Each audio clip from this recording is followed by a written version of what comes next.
Welcome to California Edition. My name is Brad Pomerance. We are in Sacramento today, and we are joined by Betty Yee. She is the controller of the great state of California. Congratulations. What a tremendous victory. Thank you. Your primary victory a lot closer than your general election victory. You went from about 500 vote victory to 600,000 in the general. Yes. Talk to us about that victory, what it meant to you, your family, your mom who is still with us. Yes, absolutely. Well, obviously the victory was shared with so many who just really supported our vision for the office and the importance of experience that I brought to the office. So it meant a lot to me for voters to recognize that. But I do have to say that one of the downsides about it is that we only have 42% voter turnout. Yes. And I think we have to do better than that. And certainly as a public official, I feel like I have an added extra responsibility to get people to engage. And we hope to do that through the work of the Controller's Office. Right. And so how can you, your fellow statewide constitutional officers, work to build momentum toward voter turnout? I mean, it really can be very frustrating. It can be. But I have to say, as I campaign up and down the state, if you can engage on a level that's as interpersonal as possible, you can engage people to participate, because a lot of it has to do with everyone understanding their relationship with their government and why it's important to engage and the decisions that government makes that affects their lives. And I will say, you really did campaign up and down the state. I saw you in many of those places. I mean, I think you went to most, if not all, 58 counties.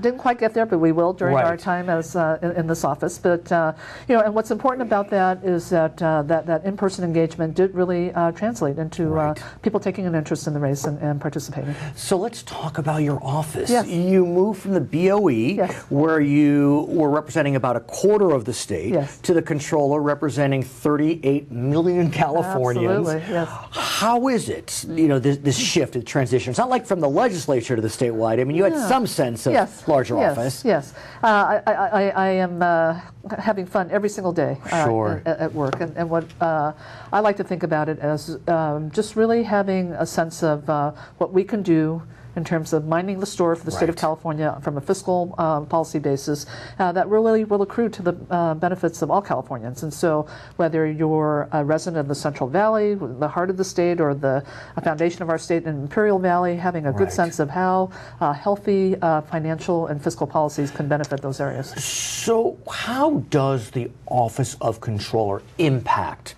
Californians day in and day out? Sure.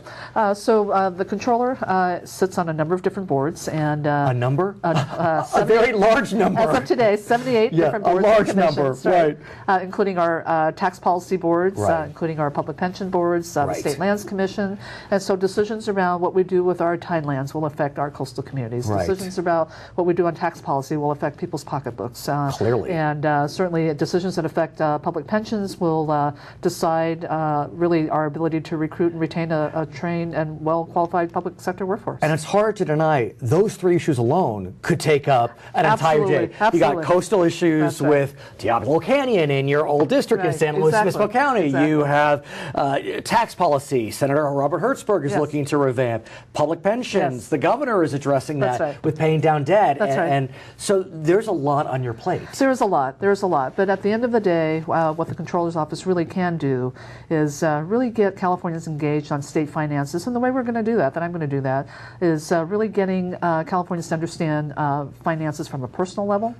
So really getting financial literacy resources out to them, so that as an individual, as a family, that becomes part of the everyday conversation. And hopefully that translates over time as we push our operation externally into a better, broader understanding about state finances. It's hard to deny as well that the controller has a very significant role in good government practices. Yes, absolutely. And I know that your predecessor looked at a lot, either on his own or at the request of an agency, kind of dug into the books of, could be the city of Bell, for example, that faced some controversy. So talk to us about how your office can play a role in creating good government practices and improving transparency? Sure. So certainly our audit function is going to continue to be robust given the resources that we have. And auditing is not meant to always necessarily be a gotcha type of exercise. Right. It's really a great tool for identifying best practices to try to minimize financial risks by utilizing best practices. So that definitely is high on the plate.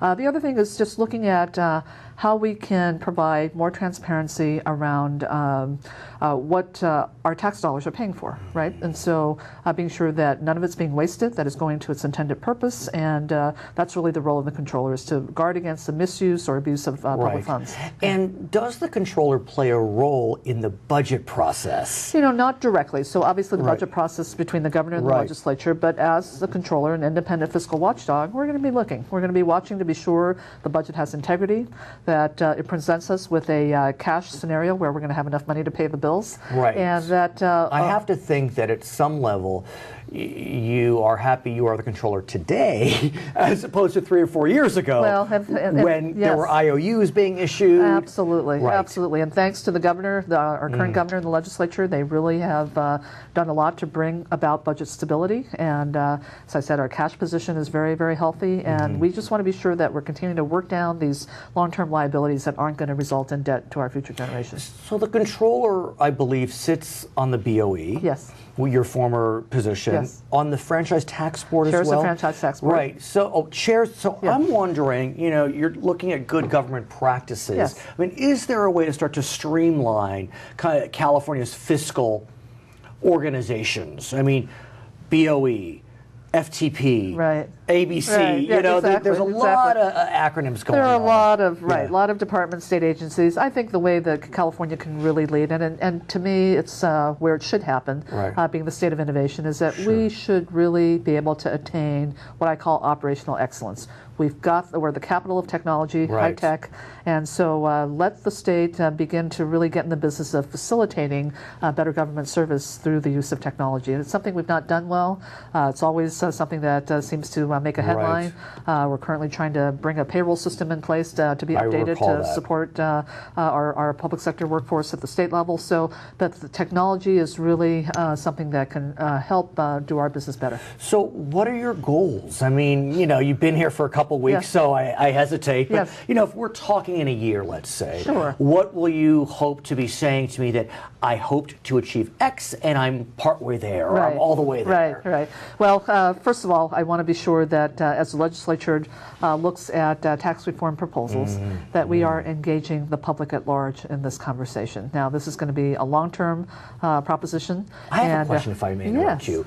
So we know that Senator Hertzberg, for example, is looking at changing the sales tax structure, making it a little broader. So maybe lowering it, but applying it to professional services. Is it appropriate for the elected controller to weigh in on that?